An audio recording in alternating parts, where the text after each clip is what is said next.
A paz do Senhor Jesus. Nós estamos num mês muito especial, porque no mês de julho nós comemoramos o aniversário da nossa igreja. E nesse mês nós estamos comemorando 115 anos da igreja metodista plantada nesse lugar. Não sei se você sabe, mas a igreja metodista, ela é a primeira igreja evangélica que chegou aqui em Muriaé. Então nós somos os pioneiros nessa cidade. E por 115 anos nós estamos aqui, pregando a palavra, testemunhando, honrando o Senhor e celebrando o nosso Deus. E ano passado, nós decidimos fazer, no mês de julho, uma semana de aniversário. Eu não sei se vocês estão lembrados, mas nós fizemos, igual nós fazemos no Janeiro Profético. Nós fizemos um tempo de adoração todos os dias de culto, uma semana. Mas nós ficamos tão frustrados. Por que nós ficamos frustrados? Porque a igreja não respondeu. A igreja não teve aquela celebração, aquela disposição, aquela expectativa que nós temos no Janeiro Profético. E quando chegou no final da semana, nós estávamos muito frustrados. Nós sentamos com a liderança e conversamos com a liderança da nossa frustração de não perceber o entusiasmo, de não perceber a alegria, a celebração de comemorar o aniversário da nossa família, o aniversário da nossa casa. E aí esse ano eu fiquei pensando, o que nós poderíamos fazer? O que nós poderíamos fazer para celebrarmos juntos? E eu pensei em não fazer mais uma conferência. Porque se nós fizéssemos mais uma conferência, vocês já estão acostumados com as conferências. Nós estamos aqui o ano inteiro, pelo menos 4 conferências a 5 nós temos por ano. Mas aí eu fiquei avaliando e perguntando no meu coração como que nós poderíamos celebrar esse tempo. E no domingo passado, que foi o primeiro domingo do mês, nós celebramos ao Senhor com muita alegria. De manhã, nós tivemos o nosso culto de ceia, quando a igreja foi convidada para estar aqui na mesa do Senhor, celebrando o nosso Deus. E à noite, foi aquela festa maravilhosa de termos filhos sendo batizados e se aliançando com o projeto dessa família. E nessa noite, eu quero falar para vocês a respeito da alegria do serviço ministerial. Então, durante todo o mês, nós vamos estar trazendo situações ou desafios que eu espero que o Espírito de Deus desafie você e fale muito com você. Se nós vamos falar a respeito da alegria do serviço ministerial, eu quero convidar você a abrir a palavra do Senhor no livro de Atos. Atos, capítulo 12, versículo 24 e 25, que diz assim: e a palavra de Deus crescia e se multiplicava. E Barnabé e Saulo, havendo terminado aquele serviço, voltaram de Jerusalém, levando consigo a João, que tem por sobrenome Marcos. E se você vai para 2 Timóteo, capítulo 4, versículo 11, nós vamos lembrar um momento importante no qual Paulo manda um recado para Timóteo. E o recado de Paulo para Timóteo é o seguinte: traga Marcos com você, porque ele me será útil no ministério. Quando eu desafio meu coração a falar para vocês no mês de aniversário da nossa igreja, a respeito da alegria do serviço ministerial, eu quero trazer primeiro a lembrança ao seu coração que a igreja primitiva, ela é o nosso modelo de igreja. Quando nós olhamos para a história, eu vou afirmar para vocês que nela foi revelada a palavra de Deus, foi legitimada a presença do Senhor, porque os sinais de Deus marcavam a caminhada da igreja. E ela é o paradigma, ela é o modelo que nós sempre vamos nos inspirar, seja com o seu fracasso, seja com o seu sucesso. Porque o que nós precisamos entender? Que no serviço ministerial, existem os desafios, existem as batalhas, existem as lutas. Mas o que eu e você não podemos perder é a alegria de servir o Senhor. Independente do que nós vamos vivenciar, independente das lutas que vamos travar, independente do que tentarem fazer para nos parar, ou até mesmo para nos matar espiritualmente falando. Mas o que eu quero chamar a sua atenção e levar você a pensar comigo nessa noite, que o texto está falando a respeito da igreja de Antioquia. E quando o texto vem trazendo o evento, apresentando a igreja de Antioquia, conclui a narrativa no Atos capítulo 8, a respeito do que Deus estava fazendo naquela igreja. E capítulo 8 vem trazendo para nós a dispersão dos cristãos, quando a igreja começa a se espalhar. Esses acontecimentos vão registrar para nós, inclusive, aonde a igreja vai ser pela primeira vez reconhecida como uma igreja de homens e mulheres que vivem realmente uma experiência com Cristo. É quando a igreja vai ser reconhecida como cristã, quando os discípulos são chamados pela primeira vez de cristãos. Quando nós olhamos para essa palavra, nós vamos perceber claramente que o texto vai fazer questão de trazer algumas informações históricas que, para uma igreja centenária como a nossa, para uma igreja que está há anos realmente respondendo à missão, nós precisamos entender, e isso tem que trazer muita alegria para nós, porque o texto não vai esconder os dramas, não vai esconder os conflitos, não vai esconder as dificuldades, mas vai aprontar para nós o crescimento da igreja. Apesar dos desafios, apesar dos conflitos, a igreja estava crescendo, a igreja estava rompendo. Se você vai para capítulo 6 de Atos, versículo 7, a palavra do Senhor vai nos dizer o seguinte: e divulgava-se a palavra de Deus de sorte que se multiplicava muito o número dos discípulos em Jerusalém, e muitos sacerdotes obedeciam à fé. Então, o que nós vamos dizer? Que a verdadeira pregação de Cristo, ou a verdadeira pregação do Evangelho, vai promover o crescimento da igreja. E se nós estamos pregando verdadeiramente, responsavelmente esse Evangelho, não só de palavras, mas com também a nossa vida, essa igreja vai crescer de forma natural, saudável, e ela vai ser constante no crescimento. Ela vai ser uma igreja crescente.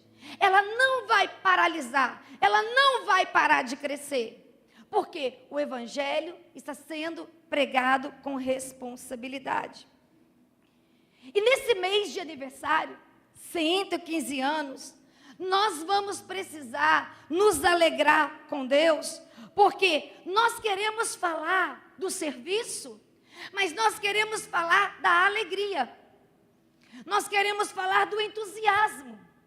Irmãos, nós temos recebido alguns pastores metodistas, ou pastores de outras denominações, que vêm conversar conosco a respeito do que Deus tem feito aqui, que vêm conhecer a obra, que agendam passar uma tarde com a gente, conversando para se informar a respeito da visão da igreja e de como Deus tem nos levado a crescer. E eu tenho ouvido uma frase que tem mexido muito com o meu coração, todas as vezes que eu paro para conversar com esses líderes. No final da conversa, depois deles falarem que vão voltar para suas igrejas locais inspirados, depois deles falarem que se sentiram desafiados e impactados por tudo que testemunharam Deus fazendo aqui no nosso meio, eles me fazem um pedido. E qual é o pedido que eles fazem? Eles falam assim: pastora, nunca perca esse brilho no olhar. Nunca perca essa alegria em compartilhar o que Deus está fazendo. E aí eu sempre respondo: mas eu amo o que o Senhor faz. Eu amo a igreja do Senhor.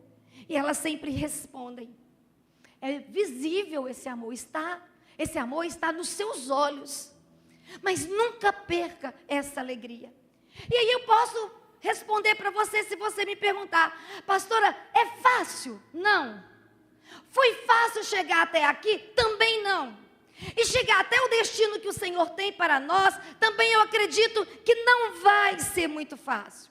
Mas nós temos uma visão para esse lugar. E Deus tem falado a respeito dessa igreja. Deus tem chamado a mim e Deus tem chamado a você. E quando Deus te chama e Deus me chama, nós vamos precisar fazer algumas rupturas nas nossas vidas. A primeira coisa que nós vamos precisar romper é com a nossa vaidade. Porque se nós não abrirmos mão da nossa vaidade, nós vamos atrapalharmos aquilo que o Senhor quer fazer conosco e que o Senhor quer fazer através de nós. Mas nós também vamos precisar abrir mão do nosso orgulho. E muitas vezes eu e você somos muito orgulhosos. E eu aprendi com Deus que de tempo em tempo Deus vai dar uma sacudida em mim e em você. De tempo em tempo Deus vai criar uma situação que Ele vai mexer com a nossa base para revelar o que está dentro de nós. E se o nosso coração tiver estrutura de orgulho, se o nosso coração tiver estrutura de vaidade, se nós estivermos atrás de merecimentos, então nós não vamos, ficar do jeito que nós estamos. Deus vai precisar tratar de nós. Deus vai precisar nos curar. E Deus vai precisar nos libertar. Porque o segredo é você e eu juntos servindo ao Senhor. E para isso, Deus não vai abrir mão de você. E às vezes você vai achar que é até pessoal. Às vezes você vai achar: ah, mas o meu líder está me perseguindo. A minha pastora está com implicância comigo. Ah lá, o meu líder de GP está me provocando. Ei, meu querido, deixa eu te falar. Deus conhece você e conhece a mim. Ele conhece até o que você não conhece. E muitas vezes, aquilo que aos teus olhos pode parecer até uma implicância, é o Senhor revelando o que está dentro do teu coração. Porque Ele quer te preparar para algo maior que você ainda não está enxergando. E se você não tiver clareza do chamado de Deus para a sua vida, e se você não tiver paixão pelo Senhor e pelo seu ministério, você pode ficar pelo caminho. E aí, quando eu olho para esse texto, eu vou me deparar com Atos 11, versículo 19 a 20. E aqui em Atos 11, 19 a 20, eu quero te desafiar a olhar para os problemas que nós temos como família metodista, a olhar para os desafios que nós temos como igreja, a olhar para as fragilidades que nós temos como liderança, a olhar para tudo que falta no nosso meio como oportunidade de crescimento. E aí eu quero convidar você a ir para o texto. Os que tinham sido dispersos por causa da perseguição desencadeada com a morte de Estevão, havia uma crise aqui. chegaram até a Fenícia, Chipre e Antioquia, anunciando a mensagem apenas aos judeus. Alguns deles, todavia, os cipriotas e os sirineus, foram a Antioquia e começaram a falar também aos gregos, contando-lhes as boas novas a respeito do Senhor Jesus. Surgiu uma crise. Estevão, que estava testemunhando o poder de Cristo de forma destemida, de forma ousada, é apedrejado até a morte. Com a morte de Estevão, há uma dispersão de todos os discípulos para poupar a sua vida e também devido à perseguição que os cristãos estavam vivendo naquele momento. Mas quando a crise chegou, com a dispersão dos cristãos, essa crise se tornou positiva. E ela não somente se tornou positiva, mas ela se tornou contagiante. Porque a palavra do Senhor vai nos dizer que eles aproveitaram aquele momento, da forma que eles iam mudando de território, mudando de cidade, para ir falando dos feitos de Jesus, para ir propagando a presença do Espírito, para ir testemunhando o poder do Senhor. A perseguição, a crise, gerou oportunidades. Então os dispersos, a palavra do Senhor vai apontar para nós que em toda parte eles estavam anunciando o Evangelho. Os de Chipre, os de Cirene, e todos estavam sendo alcançados.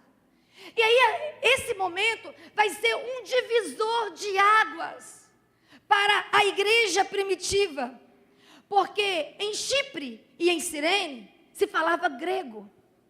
E aí chega até lá a palavra do Senhor. E os gregos começam a ouvir, os de falam grega começam a ouvir. E quando eles começam a ouvir, eles começam a se converterem. Eles começam a experimentar o Senhor. A igreja vai rompendo e a igreja vai crescendo. Quando eu olho para essa palavra, eu vejo claramente o Evangelho não crescendo forçadamente, mas o Evangelho crescendo naturalmente.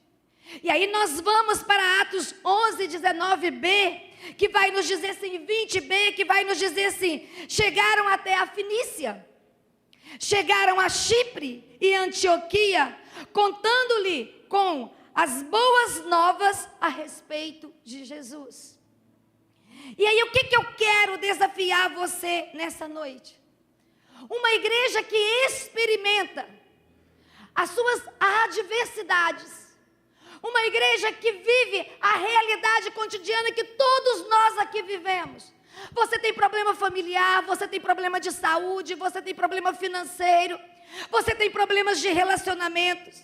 Mas uma igreja que experimenta o impacto de Cristo Jesus na sua história, ela carrega sobre os seus ombros a presença poderosa do Senhor, e ela carrega nos seus lábios o testemunho da ação extraordinária do Cristo vivo manifesto nas nossas vidas.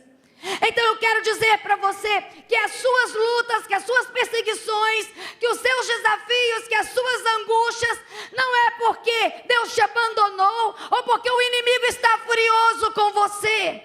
Eu quero te desafiar a olhar que as suas guerras, as suas batalhas, as suas lutas serão ferramentas para o nome do Senhor ser glorificado através da sua vida, porque por onde você passar, você vai dizer, Ele faz, Ele fez em mim, Ele cura porque Ele me curou, Ele liberta porque Ele me libertou, Ele sustenta porque Ele me sustentou. Não importa onde você está, você vai utilizar todos os problemas que você vive. Você vai usar todas as dificuldades que você enfrenta para uma oportunidade de crescimento. E essa oportunidade de crescimento é experimentar Deus e testemunhar os seus feitos aonde você estiver e por onde você passar. Mas se você vai para Atos capítulo 11, versículo 21, nós precisamos de uma outra certeza, de uma outra confiança. Nós precisamos ter a certeza que servir ao Senhor é uma bênção de Deus. Vamos para o texto. A mão do Senhor estava com eles, Atos 11, 21. E muitos creram, converteram e se converteram ao Senhor. A mão do Senhor estava com eles. Isso é maravilhoso. Sabe por que isso é maravilhoso? Deus não coloca a mão naquilo que Ele não aprova. Talvez você pode estar desconfortável. Talvez você pode estar desconfiado. Talvez você pode estar inquieto. Mas eu quero dizer uma coisa. Se você está desconfortável ou inquieto, vai ouvir a voz do Senhor, porque se a mão do Senhor está abençoando, se a mão do Senhor está promovendo, se a mão do Senhor está sustentando, é porque Ele está aprovando. Só que nós gostamos de dizer que aquilo que é desagradável para nós não é de Deus. Essa prova não é de Deus não. Esse desconforto não é de Deus não. Esse drama não é de Deus. O que vai legitimar se o evento é de Deus ou não é de Deus? Se a mão dele está estendida, se a mão dele está abençoando. Então, se a mão dele está abençoando, eu quero provocar você a ir para o lugar da intimidade, a ir para o lugar da experiência, a ir para o lugar de ouvir a voz do Senhor, porque tem questões práticas que Deus está desejando trabalhar na sua vida, e Ele está fazendo todo esse movimento para chamar a sua atenção, para fazer você enxergar aquilo que você não está conseguindo enxergar. E aí o texto vai nos dizer que a mão do Senhor estava sobre a igreja. E o que revelava essa mão do Senhor sobre a igreja? Conversões de vidas. Vamos para o 21b do capítulo 11 de Atos. A palavra do Senhor diz assim: muitos creram e se converteram ao Senhor. O que vai legitimar a graça de Deus através de nós e no nosso meio é o quebrantar de pessoas, reconhecendo Jesus como Senhor e Salvador, e o chamado de homens e mulheres para servir o Senhor na área que é chamada para servir. Só que a palavra do Senhor vai nos dizer também que além de conversão de vidas, havia algo que era extraordinário na vida desses irmãos, que era a visão missionária. O versículo 22 do capítulo 11 vai dizer: chegou a notícia dessas coisas aos ouvidos da igreja em Jerusalém, e enviaram Barnabé a Antioquia. Quando a notícia chega em Jerusalém, Deus está agindo, Deus está salvando, Deus está curando, Deus está libertando. O que a igreja de Jerusalém vai fazer? A igreja de Jerusalém vai pegar o seu melhor discípulo. A igreja de Jerusalém vai pegar o seu melhor líder.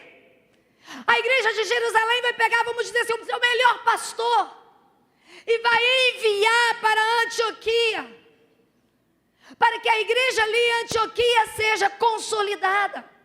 Porque o que nós precisamos entender, que nós precisamos andar dirigidos pelo Senhor, e andar dirigidos pelo Senhor é fazer tudo para a glória do nome dEle, e todo o resultado é para celebrar e engrandecer o nome do Senhor.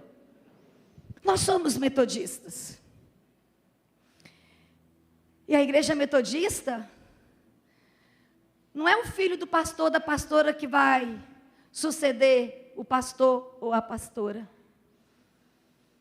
Como pastor e pastora metodista, nós podemos ser transferidos para outros campos, para as outras regiões. Como eu vim do Espírito Santo para cá. Só que, o que nós precisamos entender? Então, não tem esse negócio de que nós estamos fazendo isso daqui para autopromoção. Por quê? Só o Senhor sabe até quando vamos ficar aqui. Só o Senhor sabe. Porque a nossa vida está no controle dEle. Mas enquanto nós estivermos aqui, meus irmãos, nós vamos estar com o nosso coração pegando fogo. Enquanto nós estivermos aqui, nós vamos estar servindo apaixonadamente. Enquanto nós estivermos aqui, nós vamos estar treinando líderes, enviando líderes, promovendo pessoas. Enquanto nós estivermos aqui, nós vamos clamar pela unção do Espírito Santo. Enquanto nós estivermos aqui, nós vamos ver vidas sendo salvas, vidas sendo restauradas, e nós vamos trabalhar para essa igreja ser missionária e visionária, porque uma igreja missionária e visionária, ela vai aonde os seus pés não podem chegar. Esses dias, nós estamos com a Thaís, lá nos Estados Unidos, enviada por essa igreja, para chegar aonde todos nós aqui não estamos. Mas ela está representando o Senhor, e ela está representando essa igreja. Nós estamos trabalhando firmemente, para a partir do ano que vem, a Júlia e a Esther irem para a Coreia. Elas vão passar 4 anos na Coreia, sendo treinadas para conectar a Coreia ao Brasil. Hoje nós temos um pastor que é essa ponte, pastor Kyung, que em novembro ele vai estar aqui, vocês vão conhecê-lo. Mas o Kyung precisa de sucessor, e no coração do Kyung está a Júlia. A Júlia ser a sucessora dele, sendo a pessoa que vai representar a igreja brasileira junto com a igreja coreana. Isso é uma igreja visionária, isso é uma igreja missionária. Isso é uma igreja entendendo que você vai chegar aonde eu não chego, você vai curar quem as minhas mãos não vão tocar, você vai falar a quem eu não vou conhecer, mas o tempo todo, essa igreja que está preocupada em restaurar pessoas, e essa igreja que tem uma visão missionária, através de você, os sinais do Senhor vão nos acompanhar. Só que não podemos perder a alegria do Senhor em meio às lutas e aos dramas que lidamos. E como que você não perde? Você não perde essa alegria quando a unção do Senhor estiver pairando sobre a sua vida. Você não perde essa alegria quando o seu coração estiver inflamado pela glória do Senhor. E aí eu vou observar a palavra e eu vou declarar seguramente que o que mais me faz descansar e me alegrar em Deus, que eu sei que a mão do Senhor está aqui.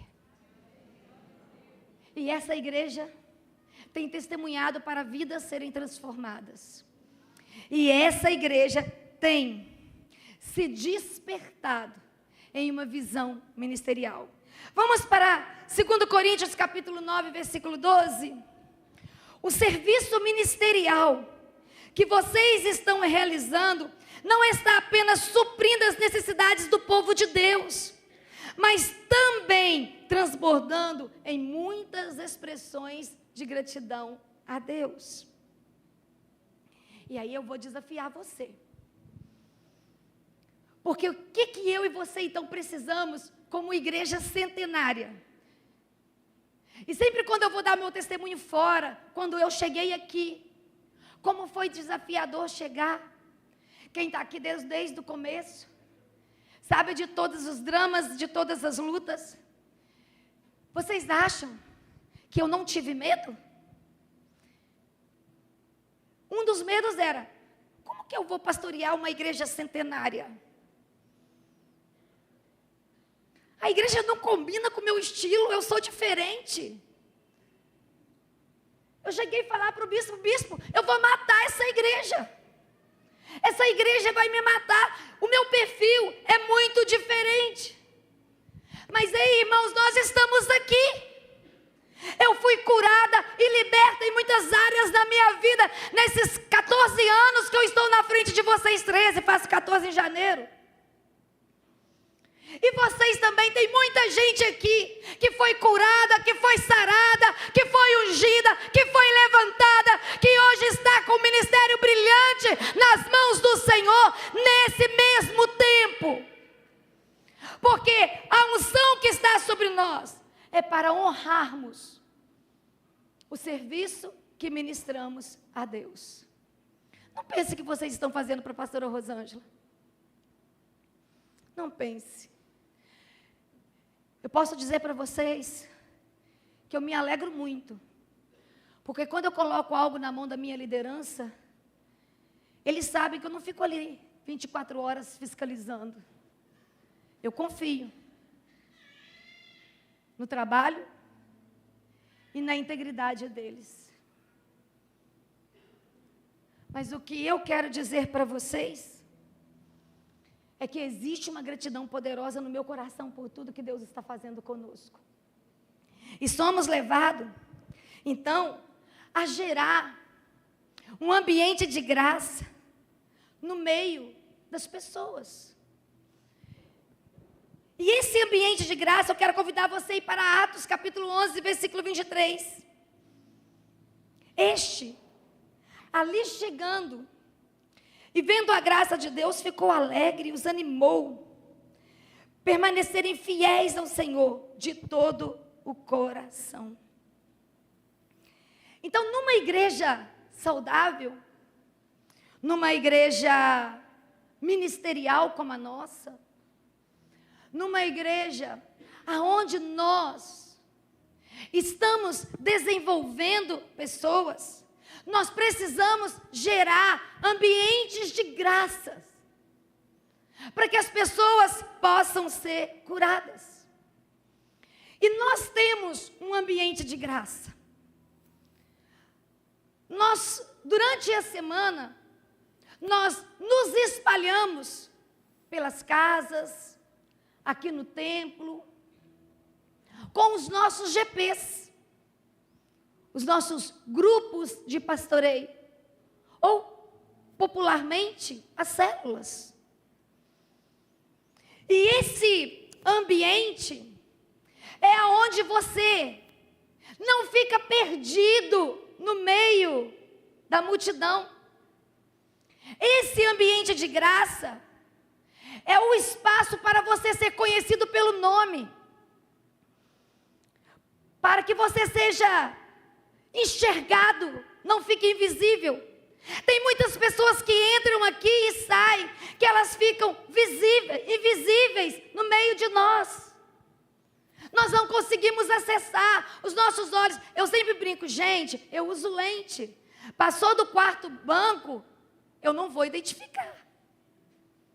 Não dá, principalmente com essas luzes focando aqui. Não dá. E o grupo de pastoreio é exatamente o mecanismo de Deus, ou a ferramenta de Deus, para que você não fique invisível no nosso meio, mas que você seja conhecido por quem você é, pela história que você carrega, pelo que Deus quer fazer na sua vida, pelo que Deus já fez, pelo que Deus está fazendo, pelo que Deus vai fazer, aonde você vai ter um endereço para se sentir acolhido e amado, protegido e sustentado. Algumas pessoas perguntam, o que é um GP? É um grupo de pastoreio mútuo, é um grupo de cuidado, é um grupo aonde você precisa estar, se você quer realmente estar envolvido nessa família. Porque só participar do culto não é suficiente. Aí você vai me dizer, mas pastora, quando a gente se envolve, a gente enfrenta problemas.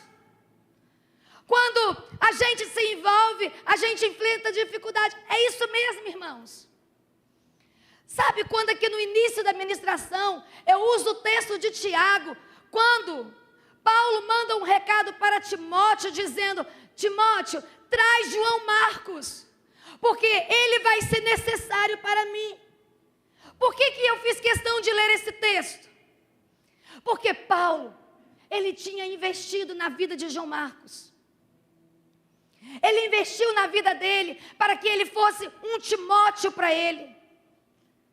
Para que ele fosse uma pessoa que correspondesse às expectativas, que fosse ombro forte para Paulo, aquela pessoa na qual Paulo pudesse contar, aquela pessoa na qual Paulo tivesse certeza que teria o coração dele, aquela pessoa que Paulo pudesse apostar e dizer, não, esse garoto vai caminhar comigo, ele vai dar resultado.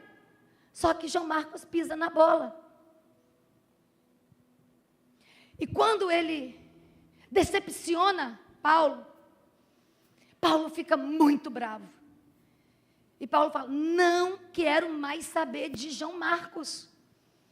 E não querer mais saber de João Marcos acaba gerando um conflito entre os apóstolos. E Paulo diz, não quero.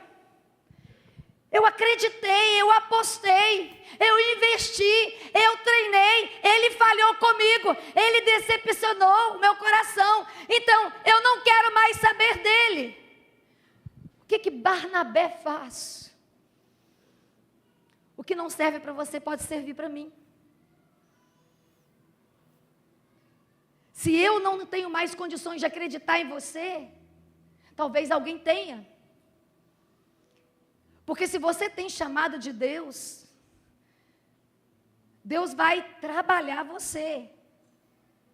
E vai colocar você, como a gente gosta de dizer, no prumo dele. E aí Barnabé não descarta João Marcos. Barnabé pega João Marcos e continua investindo nele. E continua trabalhando, continua tratando, continua ajudando ele a alcançar a maturidade, continua ajudando ele a crescer. E bem lá na frente, num momento bem pontual, Paulo vai dizer, traz para mim João Marcos, já resolvi minha decepção, já curei meu coração em relação a ele, eu preciso dele comigo porque ele vai ser útil agora para mim. Por quê? João Marcos já tinha crescido, tinha amadurecido. E eu vou dizer para você, você crescer, você amadurecer, você se tornar um vaso de honra para a glória do nome do Senhor, vai dar trabalho para alguém, não é de graça não. Você acha que é de graça você se tornar um vaso de honra, você se tornar um vaso cheio de graça? Você acha que é de graça você se tornar um líder de confiança, que as pessoas vão voltar o coração para te ouvir? Você acha que é fácil assim da noite para o dia?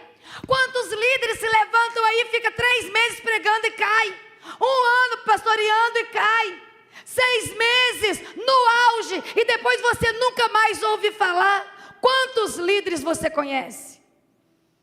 mas para permanecer 10, 20, 30, 40 anos. Deus vai precisar colocar um Paulo na sua vida para dizer para você: olha, com essa instabilidade que você tem, para mim não serve. Com essa imaturidade que você tem, para mim não dá. Você vai precisar de um Paulo na sua vida, dizendo: olha, no ritmo que você caminha, para mim não dá. Eu estou muito à frente, eu estou muito acelerado no projeto de Deus, e no ritmo que você caminha, para mim não vai dar. Eu abro mão de você. Não é que, se tiver um Paulo que faça isso com você, não vai ter um Barnabé que te estenda a mão e diz: eu vou tirar o carrapicho, eu vou aplicar bálsamo na ferida, eu vou te ajudar a construir estrutura,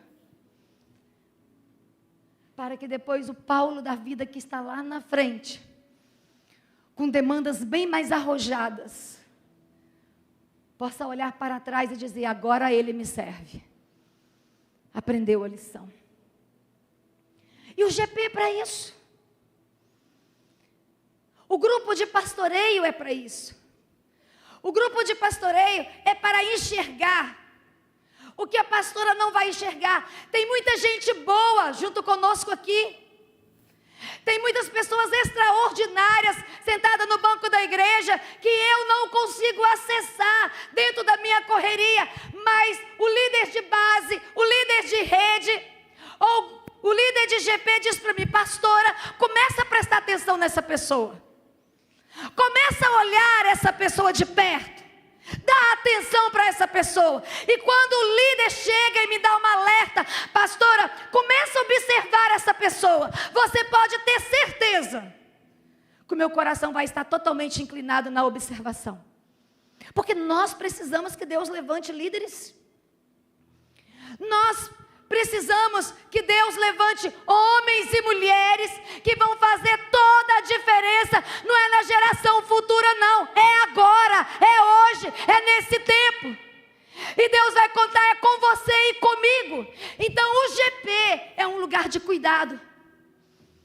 É um lugar de amor. É um lugar de correção. É um lugar de fortalecimento. Mas é um lugar também onde as lideranças vão ser levantadas, onde as lideranças vão ser apontadas. É no grupo de pastoreio que você vai revelar para o seu líder o seu coração. Se você é ensinável, se você é obediente, se você é servil, se você é leal, se você é perseverante, se você é responsável. E quando você começa a sinalizar para esse homem, essa mulher de Deus que está ali com você semanalmente, nesses estudos simples, quando o olhar do seu líder é direcionado pelo Senhor para reconhecer a autoridade que você está carregando e o quanto você é maleável para ser preparado e enviado, a gente vai dizer: nasce um líder. Nasce um líder. As pessoas me perguntam: quando é que o líder nasce? O líder nasce quando o seu grupo, lá, o seu grupo simples, ou aqui no templo, ou no escritório, ou na sua casa, quando esse líder contempla o quanto o seu coração carrega a graça de Deus e faz da sua vida e da sua casa um ambiente de graça para a transformação de pessoas. Esses são os nossos GPs. E esses líderes que trabalham nesses GPs, esses líderes que trabalham nesses GPs, lidam com o que Paulo lidou. Se eu pedir os nossos líderes para se levantarem e eu perguntar para eles aqui diante de vocês: vocês já ficaram decepcionados alguma vez? Vocês já aconselharam e pessoas distorceram o conselho de vocês? Vocês já orientaram e pessoas fizeram diferente e depois responsabilizaram vocês? Se eu perguntar na frente de vocês para esses líderes, pessoas só vieram informar vocês das decisões ruins que tomaram, só informar, e depois dizer que vocês não estavam cuidando? Todos que estão aqui vão se levantar e vão dizer: passamos por isso. Mas vamos desistir? Não. Não vamos. Por quê? Porque nós fomos chamados pelo Senhor. E o privilégio de servir o Senhor, sendo no GP, ou sendo no ministério, o privilégio, ou pastoreando, o privilégio de sermos os representantes do Senhor, só os apaixonados sabem. Quem não é apaixonado não vai saber o que é isso. Porque essa paixão nos faz desprendido. O Leleco, ele é cheio de frases de efeitos, né? Quer pegar uma frase de efeito, é conversar com o Leleco. Ele tem uma frase de efeito que ele fala comigo assim: ah, pastora, você, né? Quem quiser comer da sua farinha, que coma. Quem não quiser, você é assim. Ou quer comer da sua farinha, ou não quer, e ponto final. Não é que eu não sou amorosa. Pode ter certeza que eu sou mais do que parece. Não é porque eu não quero perder as pessoas. Eu não quero. Quem aqui quer perder pessoas? Nenhum líder aqui quer perder pessoas. A questão é que se você não foi batizado pela paixão de amar o Senhor e amar pessoas, se o seu coração não queima por servir pessoas com alegria, vai ser peso demais para você. Você vai reclamar de tudo. Toda mudança que fizermos, você vai reclamar. Toda mudança que fizermos, você vai achar que é pessoal em relação a você. Todos os problemas que acontecerem, você vai ficar vitimizado. Ei, meu querido, eu quero dizer para você. Eu posso dizer para vocês que já tentaram me matar. Eu posso dizer para vocês que eu já fui incompreendida e rejeitada.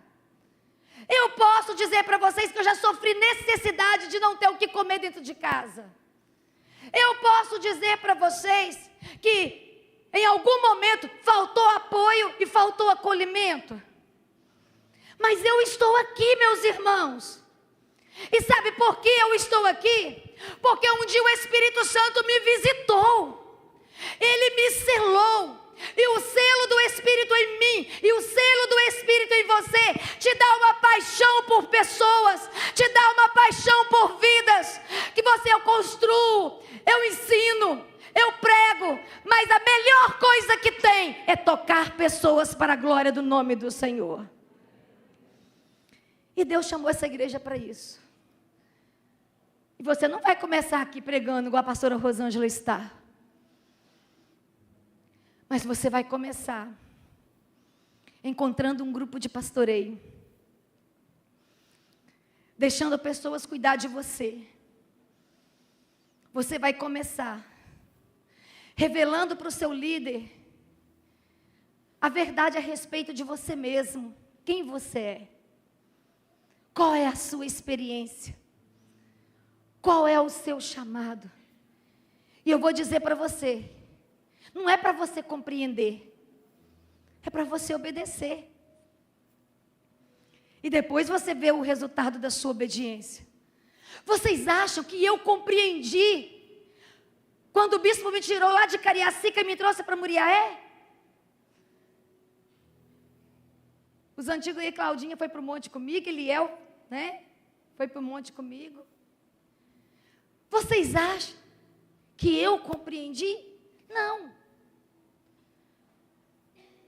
Quando eu chego em Vitória, a minha igreja inteira estava no aeroporto, porque era uma igreja que expressava muito afeto. Estava no aeroporto. Eu cheguei com todos os pastores do Espírito Santo juntos, nós estávamos todos no mesmo voo. E eu virei para os meus colegas e falei assim: agora vocês me ajudem aí. E todos eles revoltados: nós vamos brigar com o bispo, nós vamos abrir uma igreja para nós, porque a senhora não vai embora. E qual foi a minha palavra para eles? Eu sempre ensinei para vocês honra e obediência. Eu não estou compreendendo, como vocês também não estão, mas nós vamos obedecer, porque a glória do Senhor vai se manifestar sobre nós. E a melhor coisa que eu fiz na vida foi obedecer e chegar aqui com o coração partido, e chegar aqui sem saber o que o Senhor queria de mim nesse lugar. Mas hoje, ver homens, mulheres, jovens, adolescentes e crianças sendo abençoadas pelo Senhor, e a cada líder que se levanta, a cada grupo de pastoreio que se multiplica, a cada pessoa que se converte, nós vamos vendo a mão do Senhor poderosa sobre nós. E eu quero convidar você nesse mês de julho, quando nós vamos estar trazendo para vocês, hoje eu estou falando dos grupos de pastoreio, e desafiando vocês a viver um. Ah, pastora, eu não tenho um grupo de pastoreio. Procura, não fica fora. Você não sabe o que Deus quer com você daqui 5 anos, você não sabe o que Deus quer com você daqui 6 meses, você não sabe. Mas se você tiver sede e fome do Senhor, e se você entender a visão de que você só faz parte se você estiver integrado, se você não estiver integrado, você não está fazendo parte, e o coração dessa igreja são os grupos de pastoreio, você vai abrir o seu coração, e durante essa semana, você vai buscar um grupo de pastoreio para você conhecer. Não importa se é de casais, não importa se é de homens, se é de mulheres, se é de adolescentes, mas você vai buscar um grupo para você estar integrado, porque você vai viver a alegria de servir o Senhor. Eu quero convidar você a curvar a sua cabeça.